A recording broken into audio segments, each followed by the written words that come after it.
Okay, എല്ലാവർക്കും നമസ്കാരം. പുതിയൊരു വീഡിയോയിലേക്ക് സ്വാഗതം. സോ നിങ്ങൾ ടോപ്പിക്ക് റീഡ് ചെയ്തതാണ്. സോ എഞ്ചിനീയറിംഗ് ലൈഫും ബോഡി ബിൽഡിങ്ങും, ഞാൻ എങ്ങനെയാണ് എഞ്ചിനീയറിംഗ് ലൈഫും ബോഡി ബിൽഡിങ്ങും മെയിൻറ്റെയിൻ ചെയ്തതും മസിൽ ബിൽഡിങ്ങും, അതായത് നമ്മുടെ സ്റ്റഡീസും മെയിൻറ്റെയിൻ ചെയ്തത്.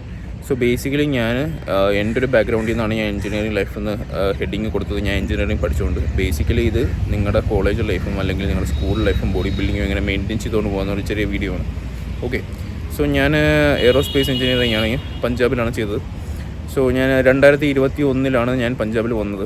ഓക്കെ, സോ 2021 ഞാൻ പഞ്ചാബിൽ വന്നു. ഞാൻ യൂണിവേഴ്സിറ്റി ഹോസ്റ്റലിലാണ് നിന്ന 2 വർഷം. ഓക്കെ, ഹോസ്റ്റലിൽ മെസ്സ് എടുത്തിട്ടുണ്ടായിരുന്നു. സോ ഞാൻ മിക്ക സമയവും മെസ്സിൽ ഫുഡ് തന്നെയാണ് കഴിക്കുന്നത്. ബട്ട് നമ്മുടെ മെസ്സിലെ ഫുഡിൽ നിന്ന് നമുക്ക് കൂടുതൽ എക്സ്പെക്റ്റേഷൻസ് ചെയ്യാൻ പറ്റത്തില്ല. കാരണം ഒന്നാമത്തെ കാര്യം എന്ന് വെച്ചാൽ നമ്മുടെ കോളേജിനകത്ത് നോൺ വെജ് കയറ്റത്തില്ല. നമ്മുടെ കോളേജിനകത്ത് പ്യൂർ വെജാണ്. സോ നോൺ വെജ് കഴിക്കണമെന്നുണ്ടെങ്കിൽ നിങ്ങൾക്ക് ഡേ പാസോ അല്ലെങ്കിൽ നിങ്ങൾക്ക് പുറത്ത് പോയി കഴിക്കാം. അപ്പോൾ നിങ്ങൾക്ക് ഡേ ലീവോ നൈറ്റ് ലീവോ എടുത്തിട്ട് പുറത്ത് പോയി കഴിക്കാം. സോ എന്നും അങ്ങനെ പോയി കഴിക്കലും നടക്കത്തില്ല. വല്ലപ്പോഴും ഒക്കെ എന്താ പറയുക, ചിക്കനും മുട്ടയൊക്കെ മേടിക്കാൻ വേണ്ടി ഞാൻ പുറത്ത് പോയി കഴിക്കും, അല്ലാതെ എല്ലാ ദിവസവും പോകത്തില്ല. സോ ബേസിക്കലി നമുക്ക് മസിൽ ബിൽഡിങ് അല്ലെങ്കിൽ ബോഡി ബിൽഡിങ്ങിൽ വേണ്ട ഏറ്റവും ഇമ്പോർട്ടൻ്റ് ആയിട്ട് കാര്യങ്ങളെന്ന് വെച്ചാൽ, ഒന്ന് നമ്മുടെ ന്യൂട്രീഷൻ, ഒന്ന് നമ്മുടെ സ്ലീപ്പ് റിക്കവറി, ഒന്ന് നമ്മുടെ ട്രെയിനിങ് ആണ്. സോ എന്നെ സംബന്ധിച്ചിടത്തോളം ഞാൻ ആദ്യം തന്നെ ജിമ്മിൻ്റെ മെമ്പർഷിപ്പ് എടുത്തായിരുന്നു. അതായത് LP ഫസ്റ്റ് വന്ന ആഴ്ച തന്നെ ഞാൻ ജിമ്മിൻ്റെ മെമ്പർഷിപ്പ് എടുത്തായിരുന്നു. അത്യാവശ്യം കുഴപ്പമില്ലാത്ത നല്ലൊരു ജിമ്മായിരുന്നു. സോ ജിമ്മിൽ വലിയ പ്രശ്നങ്ങളില്ലായിരുന്നു. സോ എനിക്ക് തോന്നുന്നു ഇപ്പോഴത്തെ മിക്ക കോളേജുകളിലും ജിം ഓൾറെഡി കാണും. ഓക്കെ, കേരളത്തിലാണെങ്കിലും പുറത്താണെങ്കിലും. അഥവാ ഇല്ലെങ്കിൽ നിങ്ങൾ അടുത്ത വല്ലതും മെമ്പർഷിപ്പ് എടുക്കാൻ നോക്കുക. ബട്ട് ഉണ്ടെങ്കിൽ നിങ്ങൾ തീർച്ചയായും അത്യാവശ്യം ചെറിയ ജിം ആണെങ്കിൽ പോലും അത്യാവശ്യം എക്യുപ്മെൻറ്റ്സ് ഉള്ള ജിമ്മാണെങ്കിൽ നിങ്ങൾ തീർച്ചയായിട്ടും മെമ്പർഷിപ്പ് എടുക്കുക, ജിമ്മിൻ്റെ മെമ്പർഷിപ്പ് എടുക്കുക. കാരണം നിങ്ങൾക്ക് കറക്റ്റായിട്ട് കൊണ്ടുപോകാൻ പറ്റുന്നത് മാത്രമേ ഉള്ളൂ, അതായത് വർക്കൗട്ട് മാത്രമാണ്. കാരണം നിങ്ങൾക്ക് വിചാരിക്കുന്ന കണക്ക് ന്യൂട്രീഷൻ കിട്ടിയെന്ന് വരത്തില്ല. ഞാൻ തന്നെ ഹോസ്റ്റലിൽ താമസിക്കുന്ന സമയത്താണെങ്കിൽ ഞാൻ എന്താ പറയുക, പുറത്തുനിന്നുള്ള ഫുഡ്, അതായത് നമ്മുടെ യൂണിവേഴ്സിറ്റിയുടെ അകത്ത് തന്നെ ഉള്ള പനീർ, ടോഫു, അതുപോലെ വെജിറ്റേറിയൻ ഫുഡിൽ സോഴ്സസ് പ്രോട്ടീൻ കിട്ടുന്ന അത് മേടിച്ച് കഴിച്ചിട്ടാണ് ഞാൻ ചെറിയ രീതിയിൽ മെയിൻറ്റെയിൻ ചെയ്തുകൊണ്ട് പോയത്. ഞാൻ അപ്പോൾ എഴുതിയൊരു ഡയറി ഉണ്ടായിരുന്നു. സോ ആ ഒരു ഡയറിയിൽ നോക്കിയ സമയത്തിൽ ഓൾമോസ്റ്റ് 130 to 150 ഗ്രാം പ്രോട്ടീൻ ആയിരുന്നു എൻ്റെ ഒരു ഡെയിലി ഇൻടേക്ക്. സോ അത് തന്നെ എനിക്ക് മീറ്റ് ചെയ്യാൻ ഭയങ്കര പാടായിരുന്നു. കാരണം ഞാൻ ഒന്ന് ആലോചിച്ച് നോക്കിയില്ല, മെസ്സിൽ ചിലപ്പോഴൊക്കെ നല്ല പ്രോട്ടീൻ റിച്ച് ആയിട്ടുള്ള ഫുഡ് കിട്ടും, സോയാബീൻ, ദാൽ, അങ്ങനെ ലെൻറ്റിൽസ് പോലത്തെ ഫുഡ് കിട്ടും. But most of the time ഞാൻ പാലും പനീറും ഒക്കെ കഴിച്ചിട്ടാണ് മെയിൻറ്റെയിൻ ചെയ്തത്. അത് വെച്ചിട്ട് നമുക്ക് 130 ഗ്രാം പ്രോട്ടീനൊന്നും കറക്റ്റായിട്ട് എത്തിക്കാൻ ബുദ്ധിമുട്ടാണ്. സോ പ്രോട്ടീൻ പൗഡർ ഞാൻ ഒരു സ്കൂപ്പ് വെച്ച് എടുക്കും. ചിലപ്പോഴൊക്കെ മേടിക്കാൻ പൈസ കിട്ടുന്ന സമയത്ത് ഒരു സ്കൂപ്പ് പ്രോട്ടീൻ പൗഡർ വെച്ച് ഞാൻ കഴിക്കും. സോ രാവിലെ ഞാൻ ബ്രേക്ക്ഫാസ്റ്റ് മെസ്സിൽ നിന്ന് കഴിച്ച് ഒരു സ്കൂപ്പ് പ്രോട്ടീനും കുടിച്ചിട്ടാണ് ക്ലാസ്സിൽ പോകണം. എന്നിട്ട് ഞാൻ ജിമ്മിൽ പോയതിന് ശേഷം ബാക്കി കാര്യങ്ങൾ ഞാനിങ്ങനെ ഓരോ സ്ഥലത്ത് പോയി മേടിച്ച് വരും. വല്ലപ്പോഴൊക്കെ പുറത്ത് പോകുന്ന സമയത്ത് ഞാൻ എന്താ പറയുക, പുറത്ത് പോയി ചിക്കനും മുട്ടയും കഴിക്കും. എല്ലാ ദിവസവും പോകാൻ പറ്റത്തില്ല. സോ അങ്ങനെയാണ് ഞാൻ ഫസ്റ്റ് 2 ഇയേഴ്സ്. പിന്നെ ഞാൻ 2 വർഷം കഴിഞ്ഞിട്ട് ഞാൻ പുറത്തിറങ്ങി. ഞാൻ യൂണിവേഴ്സിറ്റിയിൽ കുറച്ച് മാറി എന്താ പറഞ്ഞ ഒരു റൂം എടുത്ത് അവിടെയാണ് നിൽക്കുന്നത്. സോ അതിനുശേഷം ഓൾമോസ്റ്റ് എനിക്ക് 2 കാര്യങ്ങൾ കറക്റ്റായി, ന്യൂട്രീഷനും ജിമ്മും കറക്റ്റായി. ഓക്കെ, കാരണം പുറത്തിറങ്ങി കഴിഞ്ഞാൽ നമുക്ക് ചിക്കൻ കിട്ടും, മുട്ട കിട്ടും, ആവശ്യമുള്ള പ്രോട്ടീൻ സോഴ്സസ് എല്ലാം കിട്ടും. സോ അതിന് വിഷയമില്ല. അപ്പോൾ ഞാൻ മെയിൻറ്റെയിൻ ചെയ്തിരുന്നത്, അതായത് oats, 2 meal oats, 2 meal chicken rice, അത് തന്നെയാണ് ഇപ്പോഴും ഞാൻ മെയിൻറ്റെയിൻ ചെയ്ത് കൊണ്ടുപോകുന്നത്. ഓക്കെ, സോ ഓക്കെ, സോ ഞാൻ അതാണ് പറയാൻ വന്നത്. സോ നെക്സ്റ്റ് ഞാൻ ഇപ്പോൾ ഞാൻ ഒരു അഡ്വൈസ് നിങ്ങൾക്ക് തരുവാണെങ്കിൽ, മെയിനായിട്ട് നിങ്ങൾക്ക് കോൺസെൻട്രേറ്റ് ചെയ്യാൻ പറ്റുന്ന കാര്യങ്ങളിൽ ചെയ്യാൻ നോക്കുക. അതായത് നിങ്ങളിപ്പോൾ കോളേജിലോ അല്ലെങ്കിൽ നിങ്ങളിപ്പോൾ ഹൈസ്കൂളിലോ ഉള്ള സമയത്ത് അഥവാ നിങ്ങൾക്ക് ഒരു സിറ്റുവേഷനാണ്, അതായത് നിങ്ങൾക്ക് ന്യൂട്രീഷൻ പ്രോപ്പറായിട്ട് കിട്ടുന്നില്ല എന്നൊരു സിറ്റുവേഷൻ ആണെങ്കിൽ നിങ്ങൾ അറ്റ്ലീസ്റ്റ് കിട്ടുന്ന കാര്യങ്ങൾ ചെയ്യാൻ നോക്കുക. നിങ്ങൾക്കിപ്പോൾ ജിമ്മിലും പോകാൻ കിട്ടുന്നില്ല. ഓക്കെ, സോ നിങ്ങൾക്ക് ജിമ്മിൽ പോകാനും കിട്ടുന്നില്ലെങ്കിൽ നിങ്ങൾ വീട്ടിൽ വർക്കൗട്ട് ചെയ്യാൻ നോക്കുക.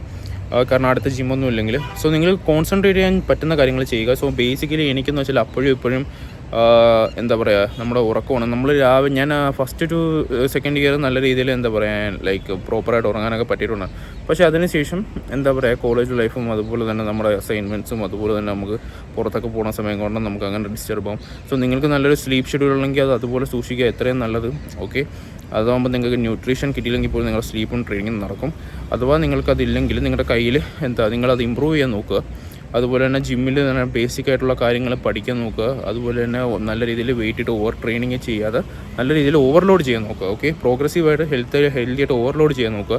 സോ നിങ്ങളുടെ കയ്യിലുള്ള കാര്യങ്ങൾ നിങ്ങൾ മെയിൻറ്റെയിൻ ചെയ്ത് കൊണ്ടുപോകാൻ നോക്കുക. അത് കഴിഞ്ഞിട്ട് നിങ്ങൾക്ക് പുറത്ത് ഇറങ്ങാൻ പറ്റുമെങ്കിൽ, അല്ലെങ്കിൽ നിങ്ങൾ കോളേജ് കഴിയുന്ന സമയത്ത് ആ സമയത്ത് നിങ്ങൾ പ്രോപ്പറായിട്ട് നിങ്ങൾക്ക് നല്ല രീതിയിൽ ഡയറ്റ് എടുത്ത് നിങ്ങൾക്ക് നല്ല രീതിയിൽ മസിൽ ബിൽഡ് ചെയ്യാൻ പറ്റും.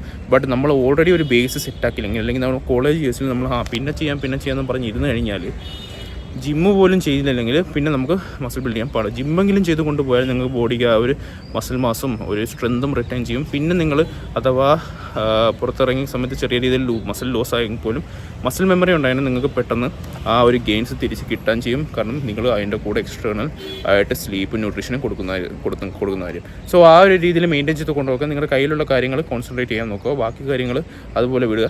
സോ അങ്ങനെയാണ് ഞാൻ ചെയ്തിരുന്നത്. സോ അത് ഞാൻ ജസ്റ്റ് ഒന്ന് ഷെയർ ചെയ്യാമെന്ന് വിചാരിച്ചു. അങ്ങനെയാണ് നിങ്ങളും ചെയ്യാൻ നോക്കുക. സോ ഇന്ന് എനിക്ക് ജിമ്മിൽ ബാക്ക് വർക്കൗട്ടാണ്. ഓക്കെ, സോ ഞാൻ അതിൻ്റെ വീഡിയോ ഇതിൻ്റെ ഞാൻ ഇടുന്നതായിരിക്കും. So best of luck. നിങ്ങളിപ്പോൾ കോളേജിലാണെങ്കിൽ നല്ല രീതിയിൽ പഠിക്കുക, അതുപോലെ തന്നെ നിങ്ങൾ ജിമ്മിലും പോവുക. ഇത് ഈ വീഡിയോൻ്റെ കൂടെ അറ്റാച്ച് ചെയ്ത ബാക്ക് വർക്കൗട്ട് കാണാനും മറക്കരുത്. Thank you. Alright guys, so ജിമ്മിലെത്തിയിട്ട് ബാക്കിൻ്റെ വർക്കൗട്ട് ഞാൻ മൊബിലിറ്റി ട്രെയിനിങ് ഒക്കെ ചെയ്തിട്ടാണ് ബാക്കിൻ്റെ വർക്കൗട്ട് തോന്നുന്നത്. സോ ഈ ബാക്കിൽ ഞാൻ ഇപ്പം കറൻ്റ്ലി ഫോക്കസ് ചെയ്യുന്ന 2 കാര്യങ്ങളെന്ന് വെച്ചാൽ, ഒന്നാമത്തെ എൻ്റെ ലാഡ്സാണ്. അതായത് ലാഡ്സ് കുറച്ച് രീതിയിൽ വൈഡാക്കി എടുക്കുക. രണ്ടാമത്തെ ഒരു കാര്യം എന്ന് വെച്ചാൽ അപ്പർ ബാക്കിൻ്റെ തിക്നെസ്സാണ്. സോ അപ്പർ ബാക്കിൻ്റെ തിക്നെസ്സും ലാഡ്സുമാണ് ഞാനിപ്പോൾ ഫോക്കസ് ചെയ്ത് വർക്കൗട്ട് ചെയ്യുന്നത്. സോ ലോവർ ലാഡ്സിനെ ഫോക്കസ് ചെയ്തുള്ള വർക്കൗട്ടാണിത്. സോ ഇത് 1 ഹാൻഡഡ് കേബിൾ റോ, ഇതിലാണ് ഞാൻ മിക്ക ദിവസവും ലാഡ്സ് തുടങ്ങുന്നത്.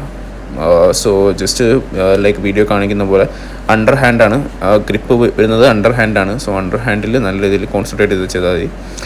പിന്നെ എനിക്ക് ലോവർ ബാക്കിന് ചെറിയ ഇഷ്യൂ ഉണ്ടാണ്. ഞാൻ ഹൈപ്പർ എക്സ്റ്റൻഷൻ ചെയ്യും, പക്ഷേ ഹൈപ്പർ എക്സ്റ്റൻഷൻ ഞാൻ ഷൂട്ട് ചെയ്തിട്ടില്ല. അപ്പോൾ നിങ്ങൾക്ക് ലോവർ ബാക്കിൽ എന്തെങ്കിലും പെയിൻ ഉണ്ടെങ്കിൽ ഹൈപ്പർ എക്സ്റ്റൻഷനും കൂടെ ചെയ്തിട്ട് നിങ്ങൾ ബാക്ക് വർക്കൗട്ട് സ്റ്റാർട്ട് ചെയ്യുക. അത് കഴിഞ്ഞിട്ട് വീണ്ടും ഞാൻ ലാറ്റ്സിനുള്ള വർക്കൗട്ടാണ്, ഈ റോപ്പ് ലാറ്റ് പുൾ എന്ന് പറയും. ഓക്കെ, ഇത് മിക്കവർക്കും അറിയാവുന്നൊരു വർക്കൗട്ടാണ്. ജസ്റ്റ് നിങ്ങൾ ഞാൻ ഇന്നലെ വീഡിയോ പറഞ്ഞ പോലെ നിങ്ങൾക്ക് കറക്റ്റ് ലാറ്റ്സിന് ഫോക്കസ് കിട്ടുന്നില്ലെങ്കിൽ ചെറിയ രീതിയിൽ അഡ്ജസ്റ്റ്മെൻറ്റും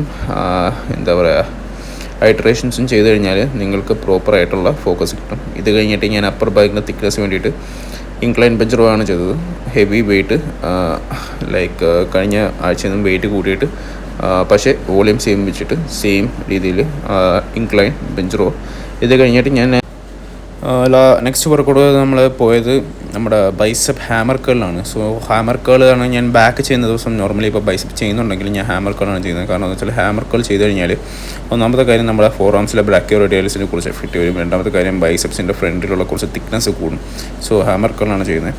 എന്നിട്ട് ഞാൻ ഹാമർ കേൾ കഴിഞ്ഞിട്ട് ഞാൻ ബാക്കിന് വേണ്ടിയിട്ട് അപ്പർ ബാക്കിന് തിക്നെസ്സിന് വേണ്ടിയിട്ട് ഒരു വർക്കൗട്ടും കൂടെ ചെയ്തു. അതായത് നമ്മുടെ ഇൻക്ലൈൻ ബെഞ്ച് എടുത്ത് കേബിൾ റോ മെഷീൻ്റെ അടുത്തിട്ടിട്ട് ഒരു ഹാൻഡിൽ ഉപയോഗിച്ചിട്ടും 2 ഡി ബാർ, അതായത് നമ്മുടെ 2 ഡി ക്ലിപ്പ് ഉപയോഗിച്ചിട്ടും ഒരു റോ. സോ ഇത് ഞാൻ ജസ്റ്റ് അപ്പർ ബാക്കിൻ്റെ തിക്നെസ്സിന് വേണ്ടി ചെയ്തത്. സോ ഇത്രയുള്ള ഇന്നത്തെ വർക്കൗട്ട്. നിങ്ങൾക്ക് വർക്കൗട്ട് ഇഷ്ടപ്പെട്ടു എന്ന് വിചാരിക്കുന്നു. വീഡിയോ ഇഷ്ടപ്പെടുമെങ്കിൽ തീർച്ചയായിട്ടും ലൈക്ക് അടിക്കുക. ഇതുപോലത്തുള്ള വീഡിയോയിന് വേണ്ടി സബ്സ്ക്രൈബ് ചെയ്യുക. ഇന്നത്തേക്ക് എത്രയുള്ളൂ. ഇനി അടുത്ത വീഡിയോ വരുന്നവരെ നമുക്ക് അടുത്ത വീഡിയോ കാണാം. ഓക്കെ.